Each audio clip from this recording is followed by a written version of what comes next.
Olá, queridos alunos do oitavo ano do Colégio Santa Rita. Aqui quem fala é o professor Valdir de Artes.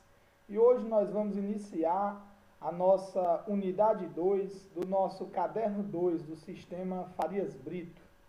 E hoje na nossa aula 4, né, caderno 2, sistema Farias Brito, vamos iniciar a unidade 2 com o tema 1, uma dramaturgia moralizante. Você vai ler sobre esse tema da página 72 até a página 87 do seu caderno 2 do sistema Farias Brito. Uma dramaturgia moralizante. Para a gente começar a nossa discussão, nosso debate sobre esse tema, é necessário conhecer um pouco sobre o teatro e sobre o trabalho do teatro no Brasil, né? Então, o teatro é uma manifestação cultural que começou desde as origens do ser humano. O ser humano sempre sentiu a necessidade de expressar o seu dia a dia, suas emoções, seu cotidiano, suas angústias, ou seja, a arte de representar para um público. Vocês já estudaram lá no sexto ano o teatro primitivo, que era o teatro realizado pelos povos lá na pré-história. Quando ocorriam os rituais religiosos dos povos primitivos, né, os povos pré-históricos, um grupo representava o ritual e o outro assistia. Muitos chamam aquilo de teatro primitivo. O teatro, mais próximo do que nós o conhecemos, surgiu na Grécia, lá no século V, e tinha também como objetivo representar o dia a dia dos gregos. Vocês já estudaram que lá na Grécia era o famoso teatro de máscaras, né? Que tinha como principais gêneros a tragédia e a comédia. No teatro grego, os personagens eram feitos somente por homens, ou seja, tanto personagens masculinos como femininos, e lá eram utilizadas as máscaras, né, para determinar a característica do personagem. Personagem feliz, máscara feliz. Personagem triste, máscara triste. E assim sucessivamente. Então é o teatro tal qual nós o conhecemos, né, o mais próximo é o teatro grego. Aqui no Brasil, o teatro foi iniciado pelos portugueses, né, no período da colonização. Nós vamos debater nesse capítulo a função catequética e pedagógica do teatro, utilizado pelos jesuítas. E o teatro, ele tem uma grande força no nosso país. Professor, em que locais é possível representar uma peça teatral? Só no espaço tradicional e convencional, chamado palco italiano? Não. O teatro ele pode ser realizado em qualquer lugar. Escolas, hospitais, praças, ruas, parques, né? Então existe também o teatro de rua, que é a apresentação feita na rua. Mas aqui nós vamos debater sobre o teatro mais clássico e tradicional, desenvolvido no espaço próprio e no palco italiano. E aqui nós vamos destacar sobre o grupo, né, Teatro Experimental de Arte, o TEA. O TEA foi fundado em 1962 em Caruaru, no Pernambuco, por iniciativa dos atores e diretores locais, entre eles o casal Arari Marrocos e Argemiro Pascoal. Além de desenvolver e apresentar peças teatrais, se dedica à formação de jovens atores. A gente vai iniciar a nossa abordagem debatendo sobre grupos de teatro no Brasil e a sua função. Né? No caso aqui do TEA, Teatro Experimental de Arte, ele busca formar jovens atores. Né? Foi desenvolvido em Caruaru e aqui você vê a imagem, é uma peça muito famosa do teatro brasileiro, né?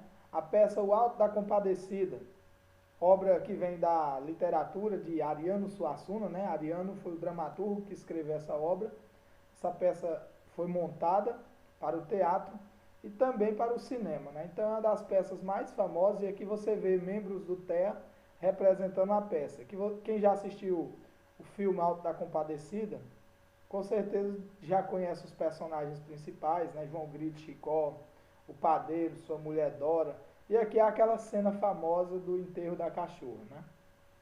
Então o TEA, ele desenvolve o projeto teatral, o projeto Teatro na Comunidade, né? Outro projeto que tem como objetivo levar o teatro para lugares que em geral não têm acesso a esse tipo de apresentação artística. Peça de destaque apresentada pelo grupo Morte e Vida Severina, obra original, né? Feita por João Cabral de Melo Neto, foi adaptada para o teatro. Esse grupo TEA fez a peça em 2001. E o Alto da Compadecida, texto de Ariano Suassuna, que foi adaptada e apresentada pelo grupo em 2016. Então aqui é só para a gente falar, né, que quando você for ler o nosso livro didático, você vai ver lá na página 72 aquela imagem e um pouco sobre o TEA, que simboliza um dos grupos que realizam teatro no Brasil. Mas existem vários. Existem grupos como o Grupo Galpão de Belo Horizonte, o Grupo Sertão Teatro de João Pessoa, o Grupo Vila Vox de Salvador. Então, no Brasil existem diversos grupos de teatro que representam essa arte no nosso país. Aí aqui mais uma vez você vê a imagem de O Alto da Compadecida. Eu peguei essa imagem do espetáculo feito pelo TEA, né? E aqui a gente vai debater um pouco sobre essa obra literária, esse livro, que foi escrito em 1955, montado como peça teatral em 1956 e anos depois foram feitos filmes adaptados dessa obra. A gente vai ver ao longo do nosso capítulo, né? O filme A Compadecida, de 1969, o filme Os Trapalhões e a Compadecida, de 1987, o filme O Alto da Compadecida, o mais recente, de 2000, aquele que eu acho que a maioria já deve ter visto, assistido, conhece um pouco, né? Então vamos falar um pouco sobre O Alto da Compadecida. Ei, professor, o que é o alto? O alto é um gênero teatral que surgiu na Idade Média. Geralmente as peças desse estilo apresentam uma história onde os indivíduos morrem e quando chegam no céu eles vão ser julgados pelas suas ações no decorrer da vida. Então, geralmente nessas peças a gente vê um diálogo entre o bem e o mal, né? Entre Deus e o diabo, e geralmente no final dessas peças sempre a redenção divina cai sobre os mais pobres e humildes, deixando o diabo furioso. Ou seja, a pessoa geralmente faz toda uma reflexão sobre o que ela fez na vida. A maioria, no final, acabam sempre sendo absolvidos, deixando o diabo irritado, né? O diabo quer levar todo mundo para o inferno, nesse estilo. Professor, esse gênero teatral foi feito na Idade Média. Na Idade Média, quem já estudou sabe que é a Idade da Fé, ou seja, o período no qual a Igreja Católica ela tinha um amplo poder e influência sobre a sociedade e ela dominava a arte e a cultura. Então a Igreja utilizava o teatro para promover a cristianização dos povos, ou seja, para transferir para a população e transmitir os valores cristãos e, de certa forma, passar aquilo que ela considerava como ideal de conduta. Geralmente, nas peças do gênero alto, levam o público a uma reflexão sobre as suas ações ao longo da vida, fazendo com que eles mudem e se adaptem aos ideais da igreja, para chegar até o paraíso, né? Então vamos falar agora do Alto da Compadecida. O Alto da Compadecida é uma peça, né, escrita em 1955 pelo dramaturgo Ariano Suassuna. Foi montada pela primeira vez no ano de 1956 no Teatro Adolescente do Recife. Nessa peça são abordados elementos relacionados ao sagrado e ao profano, ou seja, temas sobrenaturais, temas religiosos, aparece Jesus, aparece Maria, e o profano é o mundo comum, ou seja, as peripécias e espertezas de João Grilo e Chicó, né, principais personagens. De um lado estão temas cristãos, como o pecado e o arrependimento, de outro a esperteza e a luta pela sobrevivência. Principais personagens: João Grilo e Chicó. João Grilo e Chicó são os personagens centrais dessa obra. O padeiro e Dona Dora, que é a mulher do padeiro. O padre e o bispo, para mostrar o poder e a influência que a igreja tinha aqui no Nordeste. E também o apego aos bens materiais, coisa que não era para ter, mas que existia na época, uma crítica que Ariano faz. Ele apresenta também o poder do coronelismo tradicional nordestino, com a força e o poder do Major Antônio Moraes, a filha do Major, Rosinha. O Cangaceiro, né, uma peça que retrata uma época no qual o Nordeste vivia assolado pela seca, pela miséria e principalmente por um fenômeno de banditismo social, que era o cangaço. E aí no final aparecem Jesus e Maria na hora do julgamento e o diabo querendo levar os que morreram durante a peça, né? Quem já assistiu o filme sabe que a obra retrata João Grilo e Chicó, dois sertanejos pobres e humildes que vivem no Nordeste, num cenário de desigualdade. Chicó é aquele mentiroso, metido a galã, né? E medroso. João Grilo é aquele indivíduo que usa da esperteza para se sobressair aos problemas. Então vai mostrando a esperteza de João Grilo, as mentiras de Chicó e o cotidiano, de certa forma, do Nordeste. E nesse cenário vai mostrando a cidade de Itaperoá, que é onde é o ambiente dessa peça. Aí conta um pouco sobre a história dos dois, até que a cidade sofre um ataque por cangaceiros, onde João Grilo morre. Quando João Grilo morre, ele vai ao céu. Vai João Grilo, vai o próprio Severino de Aracaju, que é o cangaceiro que o mata, o padre, o bispo, o padeiro, a mulher. Aí, ao final, acho que muitos já devem ter visto, tem o julgamento. Aí, no julgamento, o diabo querendo levar todos eles para o inferno, João Grilo pede a compadecida, ou seja, a Virgem Maria, para poder interceder por eles, não deixa eles ir para o inferno. E aí ocorre todo o julgamento, onde o diabo fica apontando os defeitos por eles ao longo da vida e a compadecida buscando o redimidos, mostrando de certa forma que muitas das coisas que eles praticavam eram em função da pobreza, da miséria, dos medos humanos. Ao final, a gente sabe que João Grilo volta à vida, enquanto os demais vão para o céu e o diabo fica irado, porque não consegue levar ninguém para o inferno, né? Então, é aquele típico gênero do auto teatral, que busca promover uma reflexão ao longo da vida humana, né? Ou seja, uma reflexão sobre o comportamento deles para buscar adequar os valores cristãos. Só que Ariano faz o contrário. Ariano, ele busca justamente mostrar que muitos dos pecados humanos são cometidos em função da sua situação econômica, financeira, ou seja, as condições materiais que os homens se encontram. Então tá aqui, né? O Alto da Compadecida, eu até indico a vocês para assistirem o filme, né? Tem peças também que vocês podem assistir no YouTube, só colocar peça O Alto da Compadecida. Tem também o filme O Alto da Compadecida de 2000, A Compadecida de 1969, Os Trapalhões e a Compadecida. Aí aqui vamos falar um pouco de Ariano Suassuna. Ariano Suassuna, ele é um dos principais dramaturgos brasileiros, né? Ele entrou para a Academia Brasileira de Letras em 1989 e ele usou as suas obras para defender e difundir a arte e a cultura nordestina. Tanto é que ele retrata personagens da sua experiência cotidiana, ele geralmente apresenta durante a peça o sotaque nordestino, o festival de viola, ele mostra a figura do cangaceiro, né? Então ele usou sua obra para defender e difundir a arte e a cultura nordestina. Criou personagens inspirados na vida e nos hábitos dos homens e mulheres que vivem no sertão. Se você quiser assistir também palestras sobre Ariano Suassuna, falando da obra, divertidíssima. Então ele vai dizer que os personagens que ele criou eram pessoas do cotidiano dele no sertão. Chicó realmente existia, era personagem lá da infância dele, né, João Grilo. Então ele busca retratar suas experiências de vida por meio do teatro.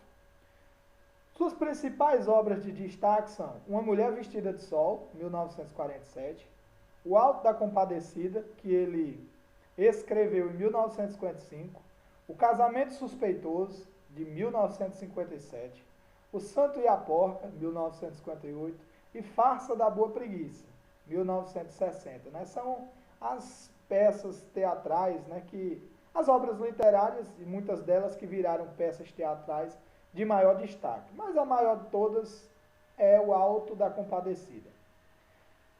Ariano, ele sempre foi um escritor vinculado à defesa da arte e da cultura nordestina. Tanto é que, em 1970, ele idealizou o movimento armorial, né, que foi um movimento artístico criado por ele em Recife, no Pernambuco. Tinha como objetivo valorizar a arte e a cultura popular nordestinas tradicionais em suas diferentes manifestações. Pintura, literatura, música, teatro, dança. Resumindo, Ariano ele foi um artista engajado na questão da luta social pela defesa da cultura nordestina, né? Então ele tinha esse desejo de apresentar a cultura nordestina para o Brasil, como os personagens típicos, o sotaque, né? Então, através do teatro, da dança, da pintura, da literatura, ele queria representar o Nordeste através da arte. Adaptações de O Alto da Compadecida. Ei, professor, o que é uma adaptação? Adaptação é o seguinte, vou dar um exemplo. É a transposição ou mesmo transformação de uma obra para outras linguagens artísticas, diferente daquela que foi criada. Vou dar um exemplo. Ariano Suassuna, ele escreveu um livro, uma obra literária, que foi o livro O Alto da Compadecida.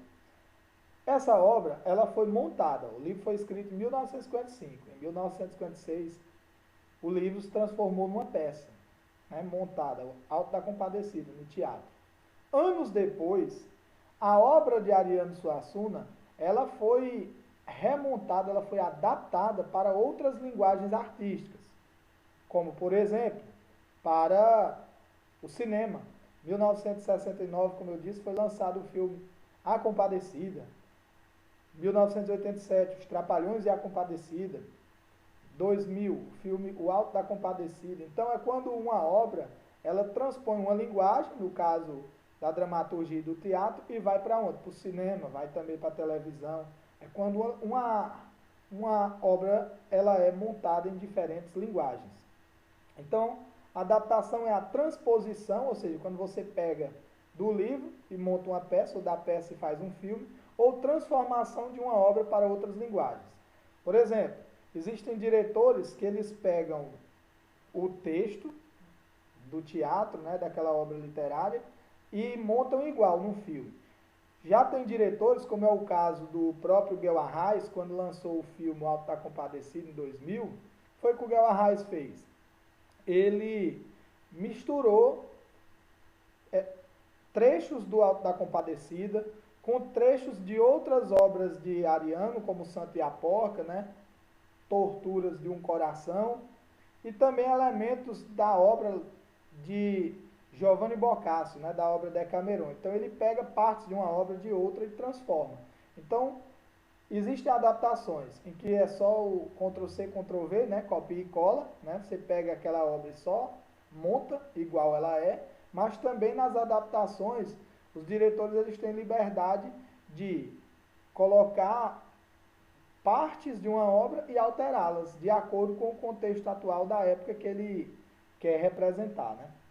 Então aqui, peças teatrais para o cinema são exemplos de adaptações, aqui o filme Alto da Compadecida, de 2000, né? Aqui você vê os personagens principais, João Grilo e Chicó, e aqui você vê a capa original, O Alto da Compadecida, né? Você vê João Grilo e Chicó, né, que são os personagens principais, que vão fazer as aventuras, né, no Nordeste, ou seja, o seu dia a dia, escapando da seca, da pobreza e da miséria. E aqui você vê ao final, né, Deus de um lado, o diabo do outro, e eles, né, João Grilo apontando para a Compadecida, que é a advogada nossa, né, Nossa Senhora, que vai ser a advogada de João Grilo na batalha entre Deus e o diabo, né, pela alma de João Grilo. Então, um exemplo é esse. Outras adaptações, né? Aqui você vê o filme brasileiro A Compadecida, de 1969, dirigido por Jorge Jonas, né? E roteirizado por ele e o próprio autor, por Ariano, né? Então esse filme, 1969, foi o primeiro filme sobre essa obra literária. Todos esses filmes que eu mencionei, meu aluno, se você quiser assistir, você hoje tem a opção de assisti-lo até pelo próprio YouTube. É só você colocar um exemplo. Coloca lá, A Compadecida 1969. Você pode assistir o filme inteiro, como também as peças, né? Então aqui o filme A Compadecida contou com atores consagrados da dramaturgia nacional, né? Da telenovela, do teatro. Aqui você vê A Compadecida, a Regina Duarte, que é a ministra da Cultura, né, vem sofrendo aí grandes críticas. Você vê Armando Bogos, que faz o papel do João Grilo, e Antônio Fagundes, que nesse primeiro momento faz aí o papel de Chicó, né? Então, o primeiro filme aí, A Compadecida, de 69. Outra obra, adaptada. Os Trapalhões no Alto da Compadecida, né? Acho que vocês já ouviram falar dos Trapalhões, né?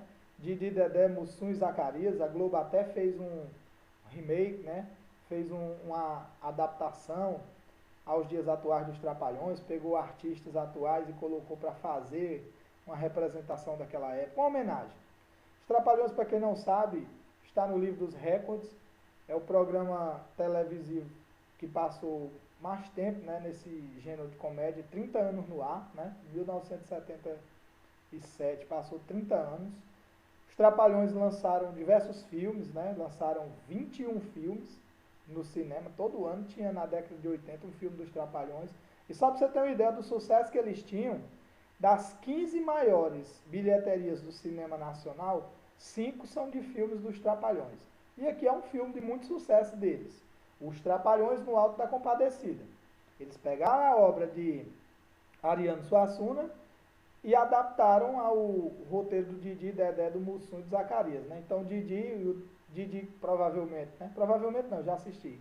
Didi é o João Grilo, Dedé é Chicó, e aí colocam outros personagens, né, para realocar o Mussum e o Zacarias, né?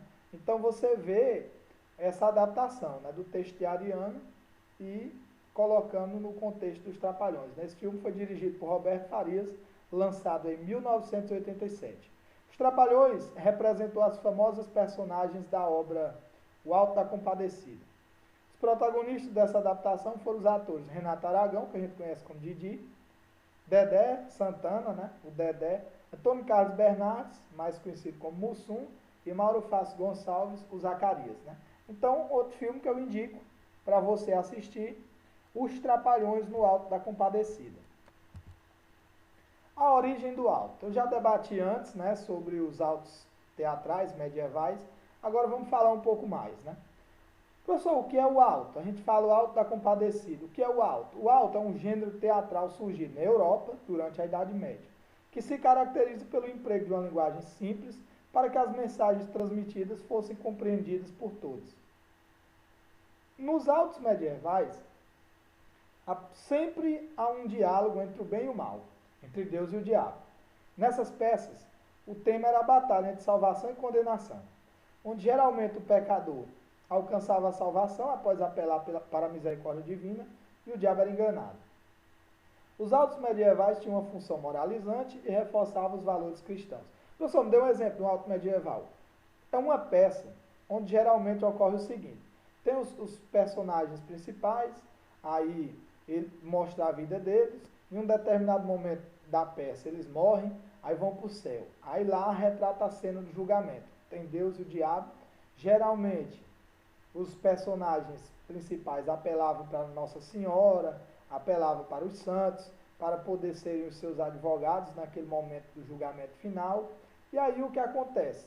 Geralmente no alto medieval, como eu falei, o personagem principal, geralmente ele sempre conseguia a salvação, enganando o diabo, né? O diabo ficava furioso, mas o objetivo principal da peça era transmitir os valores do cristianismo, apresentar a força dos santos, da Virgem Maria, e também buscar que os seres humanos reflitam sobre os seus comportamentos, ou seja, suas ações, mostrando para eles que o céu e o inferno é conquistado através das ações humanas, né? Fazer com que mude se adapte aos valores cristãos. Então, na Idade Média, boa parte da população não sabia ler, não sabia escrever, o teatro era um instrumento pedagógico. E quando a gente fala, lá no título do nosso capítulo, uma dramaturgia moralizante, é porque a dramaturgia, as peças, buscavam apresentar uma moral cristã, né, para as pessoas. Ou seja, o teatro buscava construir uma moral da época para que as pessoas vivessem de acordo com aqueles valores, né? Então, os autos medievais tinham uma função moralizante, reforçavam os valores cristãos. Os autos medievais buscavam propagar os valores do cristianismo por meio de episódios da Bíblia e da vida dos santos. Então, você vai ver que nesses autos, geralmente vai apresentar o pecado e as ações que eles geram para que as pessoas reflitam e vivam a vida de acordo com os valores cristãos, como eu mencionei. O teatro de Gil Vicente. Aqui a gente vai mostrar um dos grandes ícones do teatro português, escreveu o Alto da Barca do Inferno, né? Aqui Gil Vicente, 1465-1537. Ele é considerado o criador do teatro português. Suas obras criticavam os costumes da sociedade portuguesa do século XVI. Vou fazer um paralelo entre Gil Vicente e Ariano, né? Quem assistiu o filme Alto da Compadecida vai ver cenas, por exemplo, como o enterro da cachorra, em que o padre, né, João Grilo, vai pedir para o padre fazer o funeral, né, o velório da cachorra, o enterro da cachorra em latim. Aí o padre diz que não. Mas quando João Grilo diz que a cachorra tinha um testamento e que para ela poder cumprir é necessário isso, né, que ela deixou 3 contos de réis para o padre, aí o padre já vai fazer o velório. Ou seja, o que antes era proibido agora é permitido, mostrando o apego aos bens materiais, né? Mostrando também a força do coronelismo da época. Tem uma hora lá que é para benzer a cachorra, aí a cachorra do padeiro não podia, mas do major Antônio Moraes dava-se um jeito, porque o major era um homem forte e poderoso. Então é justamente uma forma de criticar a sociedade da época. Ariano fez isso. Gil Vicente fazia isso também no teatro português. Essas peças ele criticava os comportamentos da sociedade portuguesa no século XVI. Entre suas principais obras estão Alto da Barca do Inferno, 1517, Alto da Alma, 1518 e Alto da Lusitana. Fazer aqui só um comentário sobre o Alto da Barca do Inferno, naquele mesmo estilo. Tá ali os personagens principais, aí eles morrem. Quando eles morrem, quando chega lá no purgatório, tem 2 barcas. Tem a barca comandada por Deus, né, por um anjo, tem a barca comandada por um anjo e tem a barca do diabo. Aí tem primeiro um julgamento para saber em qual barca você vai. Aí, nesse julgamento, tudo que você fez ao longo da vida está lá, posto à mesa, para saber se você vai para o céu ou para o inferno. Da mesma forma, o personagem principal, o pecador, apela para a misericórdia divina e consegue ir para a barca do céu, né, deixando o diabo furioso, né? Então, o Alto da Barca do Inferno, mais uma vez, refletindo os valores cristãos da época. Os autos teatrais sempre representam situações nas quais as personagens são levadas a rever seus comportamentos, modificando-os e aproximando-os de uma conduta moral aceita. Aquela mesma lógica que eu falei para vocês do gênero alto, né? Então, Gil Vicente. E aqui no Brasil nós vamos refletir um pouco do alto como instrumento de catequização, né? Então, aqui é uma foto do padre José de Anchieta, que veio aqui para o Brasil, um dos primeiros jesuítas, né, que veio para cá, com a missão de catequizar os índios. Vocês sabem que no dia 22 de abril de 1500, os portugueses chegam aqui no Brasil. Anos depois, 1549, chegam os primeiros jesuítas no Brasil, José de Anchieta e Manuel da Nóbrega. Qual era o objetivo dos jesuítas? Catequizar os índios, as novas almas, fortalecer o cristianismo. Então eles vão buscar levar a cultura europeia, né, o idioma e principalmente o cristianismo para essas comunidades indígenas. Aumentar o número de fiéis, fortalecer o poder da igreja. Geralmente os índios adultos, eles eram mais difíceis de serem aculturados, perderem a sua cultura original e ganhar aquela cultura europeia, porque eles já tinham uma base cultural formada. Os jesuítas, eles faziam missões, né, o aldeamento, onde eles pegavam comunidades inteiras e eles eram os guias, os condutores desse processo de catequização. Aí eles utilizavam o teatro principalmente com a função pedagógica, né, repassar os valores cristãos, e o público-alvo dele eram os curumins, os índios pequenos, que ainda não tinham uma cultura formada. Então, nesses aldeamentos, de uma maneira a gente vai ver a questão da religiosidade, mas o principal que a gente vai ver é o processo de aculturação, quando os índios perdem sua cultura original e anexam os valores culturais europeus, né? A gente viu também essa parte na história, né, a violência cultural. Então, os autos medievais foram utilizados pelos jesuítas no Brasil como um instrumento de catequização, buscando transmitir os valores religiosos e converter os povos aqui encontrados. Nessas peças eram misturados elementos cristãos com temas das culturas indígenas, né? Fazia ali uma peça adaptando o deus cristão ao deus indígena, né, Tupã, e mostrando, por exemplo, que comportamentos indígenas eram pecados diante de Deus, como andar desnudo, etc., né? Então, o teatro era uma forma pedagógica para poder conquistar novas almas, né? E aqui o destaque para a atuação do padre José de Anchieta, que ele é considerado o primeiro teatrólogo da história do Brasil. Então, acho que muitos de vocês já estudaram história, sabem que os jesuítas vieram aqui para catequizar os índios e utilizavam o teatro como instrumento de catequização, né, para passar os valores cristãos. Então, pessoal, nossa aula de hoje, destacamos o papel do teatro experimental, né? Destacamos também Ariano Suassuna e a peça O Alto da Compadecida. Falamos sobre o que é uma adaptação, como elas ocorrem, a transposição de uma obra para outras linguagens. Dei até o exemplo da peça O Alto da Compadecida. Falamos sobre o gênero alto teatral, o gênero de teatro medieval, que buscava repassar os valores cristãos. A atuação de Gil Vicente, ícone dos altos portugueses. E aqui o teatro como instrumento de catequização feito pelos portugueses. Então, espero que tenha sido compreendido. Estarei passando um exercício para reforçar a aprendizagem sobre o conteúdo. Se cuidem nessa pandemia. Se Deus quiser, logo, logo estaremos juntos novamente, né, na nossa aula presencial. Qualquer dúvida, a gente vai se comunicando. Forte abraço, fiquem com Deus.